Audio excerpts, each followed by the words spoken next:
بسم اللہ الرحمن الرحیم اعوذ باللہ من الشیطان الرجیم هو الاول والآخر والظاہر والباطن وهو علی کل شیء علیم رب اشرح لی صدری ویسر لی امری واحلل عقدۃ من لسانی یفقہوا قولی۔ معزز ناظرین، بھائیوں، بہنوں، بزرگوں، السلام علیکم۔ سلسلہ سوال جواب کے حوالے سے ایک بھائی کا سوال آیا کہ کیا خواتین جو ہیں وہ ریزر یعنی کہ بلیڈ کا استعمال کر سکتی ہیں مخصوص حصوں کے بال کاٹنے کے لیے۔ پیارے بھائی، ایک چھوٹا سا واقعہ سناتا ہوں۔ ایک دوست نے مجھ سے کہا کہ ریزر کا استعمال جو ہے وہ اسلام میں نہیں ہے، ٹھیک ہے۔ تو میں نے اس سے یہ بات کی، میں نے کہا یار یہ جو تم نے کہا نہیں ہے، یہ تم نے جہاں سے سنا ہے مجھے وہاں سے دلیل دے دو۔ انہوں نے کہا گھر والوں سے سنا ہے۔ میں نے کہا گھر والوں سے سننا تو کوئی دلیل نہیں ہے، ٹھیک ہے۔ اب اس شرعی مسئلے کو ہم حدیث کی روشنی میں دیکھتے ہیں۔ لفظ استحداد، اس کا مطلب کیا ہے؟ اس کا مطلب یہ ہے، یہ حدیث سے نکلا ہے، اس کا مطلب ہوتا ہے لوہا، ٹھیک ہے۔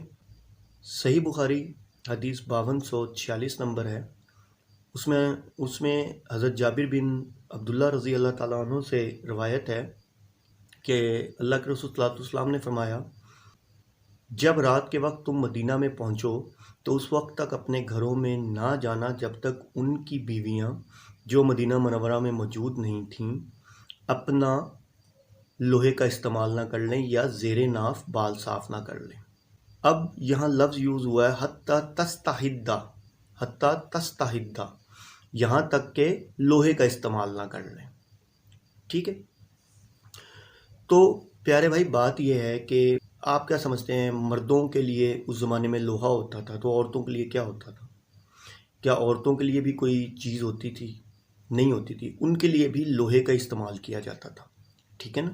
اور وہ لوہے سے ہی اپنے یعنی کہ جو زیر ناف بال ہوتے تھے ان کو صاف کرتی تھی، ٹھیک ہے۔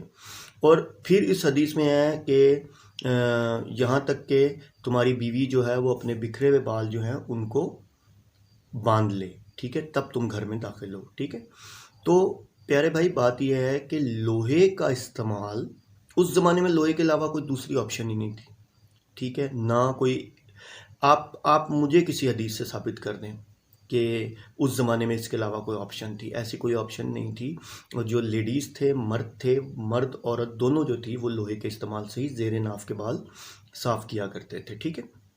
اچھا، اب بات یہ آ جاتی ہے کہ اب اس زمانے میں جب کہ آپ دیکھیں تو 1960 تک جو لوہے کا استعمال یعنی کہ لوہے کا ایک استرا ہوتا تھا، اسی کو وہ تیز کرتے تھے، وہ تیز دھار اس کی کر کے اسی سے وہ صاف کرتے تھے۔ 1960 تک یہ عمل جاری رہا۔ اس کے بعد گورنمنٹس نے دیکھا کہ بھئی اس سے تو بیماریاں پھیل رہی ہیں اور یہ معاملات ہو رہے ہیں، تو اس کے بعد سے یہ چیزیں جو ہیں، اس کے بعد یہ ہو گیا کہ اس طرح کو آپ چینج کر لیں، ٹھیک ہے۔ بلیڈ کا آ گیا، پھر ریزر، اب تو خیر بہت ساری چیزیں اویلیبل ہیں، ٹھیک ہے۔ اور اب ہم اگر آپ یہ بات کرتے ہیں کریم کی، لوشن کی اور ان چیزوں کی بات کرتے ہیں، تو کیا اللہ کے رسول صلی اللہ علیہ وسلم کے زمانے میں یہ چیزیں اویلیبل تھیں؟ نہیں تھیں۔ تو کیا اویلیبل تھا؟ صرف لوہا اویلیبل تھا۔ لوہے کا وہ ایک استرا ٹائپ یا جو بھی اس کو بار بار رگڑ کر جو بنایا جاتا تھا، اسی سے سر کے بال بھی صاف ہوتے تھے اور دوسرا استرا یا اس کو دوبارہ رگڑ کے باقی چیزیں بھی اسی سے صفائی ہوا کرتی تھی، ٹھیک ہے۔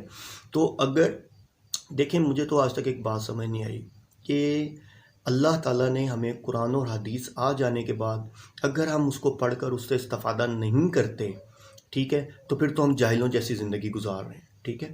تو حدیث کا مطالعہ کریں، آپ کو صاف، میں نے آپ کو حدیث نمبر دی، آپ سرچ کریں، ٹھیک ہے۔ صحیح بخاری کی ہے 5246 47، یہ دونوں حدیثیں جو ہیں جابر بن عبداللہ رضی اللہ تعالیٰ عنہ سے ہیں۔ دوسری حدیث میں تھوڑا سا فرق ہے کہ وہ اونٹنی پہ آ رہے تھے، تو اونٹنی کو کسی نے چھڑی ماری تو وہ تیز ہو گئی، تو اس دیکھا کون ہے تو نبی پاک صلی اللہ علیہ وسلم ہے۔ تب نبی پاک صلی اللہ علیہ وسلم نے ان سے یہ بات جو تھی، تب نبی پاک صلی اللہ علیہ وسلم نے فرمائی۔ تو پیارے بھائی، بات یہ ہے کہ دین آسان ہے، ٹھیک ہے۔ اپنی منطقیں پوچھا جی، جب میں نے آپ کو اپنے دوست کا واقعہ سنا رہا، میں نے پوچھا تمہیں کس نے کہا؟ جی گھر والوں نے کہا۔ ابھی گھر والوں کا کہنا کوئی دلیل نہیں ہے۔ اسلام کے معاملے میں جو دلیل ہے وہ اللہ اور اس کے رسول کی کہی ہوئی بات ہے، ٹھیک ہے۔ تو ہمیں اسی پہ چلنا ہے اور اس ہی کو لے کے ہم نے اپنے زندگی کے معاملات جو ہیں ان کو بہتر کرنا ہے۔ تو پیارے بھائی، جو آپ کو یہ کہتا ہے کہ لوہے کا استعمال جو ہے وہ غلط ہے، تو وہ آپ سے غلط کہتا ہے، ٹھیک ہے۔ لوہے کا استعمال کیا جا سکتا ہے. ٹھیک ہے کہ اب بہت ساری چیزیں آ گئی ہیں، لیکن آپ کو ہی پتہ ہوگا ان کیمیکلز کے کتنے سائیڈ افیکٹس وغیرہ ہیں. ٹھیک ہے، تو لوہے کا استعمال جو ہے وہ بالکل کر سکتے ہیں، اور وہ بالکل قرآن حدیث کی روشنی میں وہی مین طریقہ تھا اس دور کے اندر. تو اللہ عز و جل آپ کو دین میں ثابت قدمی دے. وآخر دعوانا ان الحمد للہ رب العالمین.